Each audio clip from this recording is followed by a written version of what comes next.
Hello, this is Group 2, and our topic is immigration. What is immigration?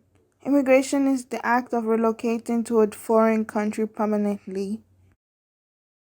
Why do we care about immigration? Immigration has existed for a very long time, and we should always care about immigration because the world around us has always been full of immigrants, people who relocated permanently to a different country. Our article is titled Immigration and Education: What Should K 12 Teachers, School Administrators, and Staff Know? A quick summary is the U.S. is known to be a nation of immigrants. With such a large portion of our population being immigrants, we need to have better training in the education system to help the children and their families settle into their new home. Our education system needs to strive for better support and higher knowledge of immigration to counteract the ignorance being shown before and also now. We as teachers, administration, and staff need to do better so that we can promote an ethos of culturally responsive pedagogy. Here are our 3 most important points. Our first is immigration is not easy for anyone. An example, it's not easy to be a legalized citizen without coming from 3 specific avenues. Therefore, the fear of deportation causes stress in families. Our second, understand that 1 in 4 children in the United States is either an immigrant, a refugee, or the U.S. born child of immigrants. Our last and third is teachers and administrators and staff need better training to help children to acculturate versus assimilating in their new home in the United States. Addressing the anti bias goals. Goal number 1: each child will demonstrate self awareness, confidence, family pride, and positive social identities. In the article, demonstrates how children become curious with an example of each seeing a homeless man and asking their teacher, "Why wasn't the man at home and sleeping on a bed?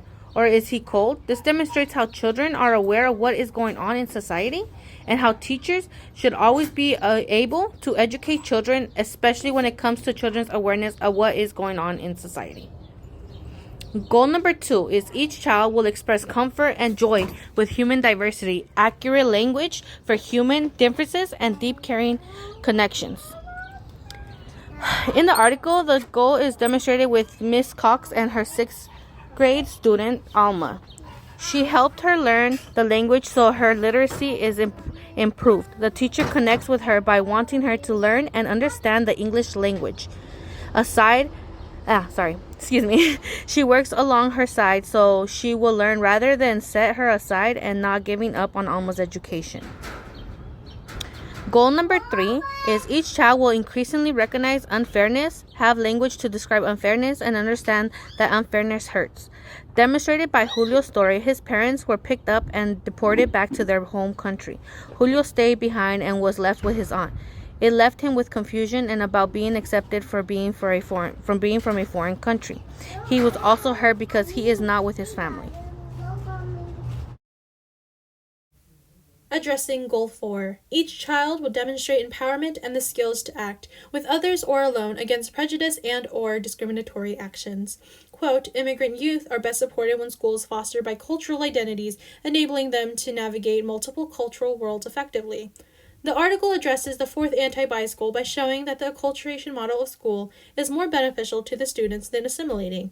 This allows children to be open with their own culture, because the school system welcomes it. What can we do? What can educators do in the classroom as well as with families? Offer examples of activities, books to read, and resources for families. Create an environment that is welcoming for all children. Listen and gather information from the children to add to the classroom to make it more welcoming for them. Have family conferences. Welcome immigrant parents with information. Know that every student deserves a great education, not given their legal status, and becoming culturally responsive. This is the end of our presentation about immigration. Thank you.